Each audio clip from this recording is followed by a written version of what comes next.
মধ্যমগ্রামে ভয়াবহ সড়ক দুর্ঘটনা। বাসের রেষারেষিতে প্রাণ হারালো এক মাধ্যমিক পরীক্ষার্থীর।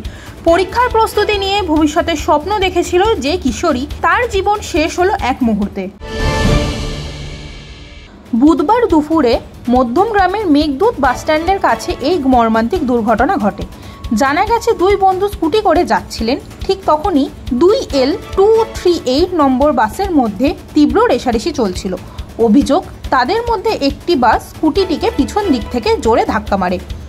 ধাক্কার অভিঘাতে স্কুটির পিছনে থাকা মাধ্যমিক পরীক্ষার্থী রাস্তায় পড়ে গিয়ে ঘটনাস্থলেই মারা যায়। সামনে বসা বন্ধু গুরুতর আহত অবস্থায় বর্তমানে বারাসাতের একটি বেসরকারি হাসপাতালে ভর্তি।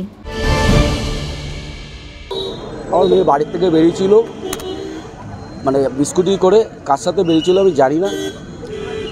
ওই জুটিওর সামনে গাড়ি থেকে পড়ে যায়, পেছনে L238 ছিল, রানিংয়ে মেরে দিয়ে বেরিয়ে যায়।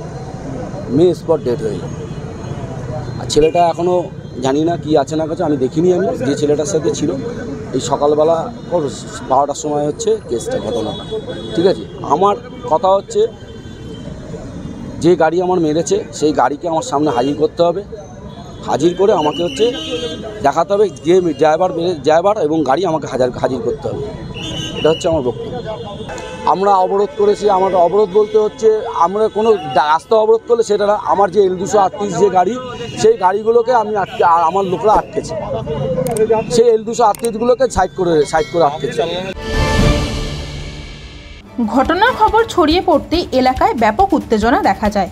ক্ষুব্ধ স্থানীয় বাসিন্দা ও পরিবারের সদস্যরা 2L238 নম্বর বাস ভাঙচুর চালায়। পরে ঘটনাস্থলে পৌঁছিয়ে পরিস্থিতি নিয়ন্ত্রণে আনে মধ্যমগ্রাম থানার পুলিশ। ইতিমধ্যে অভিযুক্ত বাসটিকে আটক করেছে পুলিশ এবং সিসিটিভি ফুটেজ খতিয়ে দেখা হচ্ছে।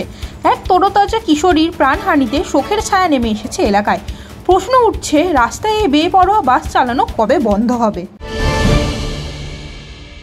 দুর্ঘটনা কেন হয়েছে সিসিটিভি ফুটেজ কালেক্ট করা হচ্ছে। যে ড্রাইভার আছে, যে গাড়ি চালাচ্ছে, বাইক চালাচ্ছে, বাস চালাচ্ছে, কার এক্স্যাক্টলি ফল্ট, ওটা আমি সিসিটিভি ফুটেজ নিয়ে অথবা উইটনেস স্টেটমেন্ট নিয়ে আমি রেকর্ড করে নেব, আর তারপরে ইনভেস্টিগেশন করবো।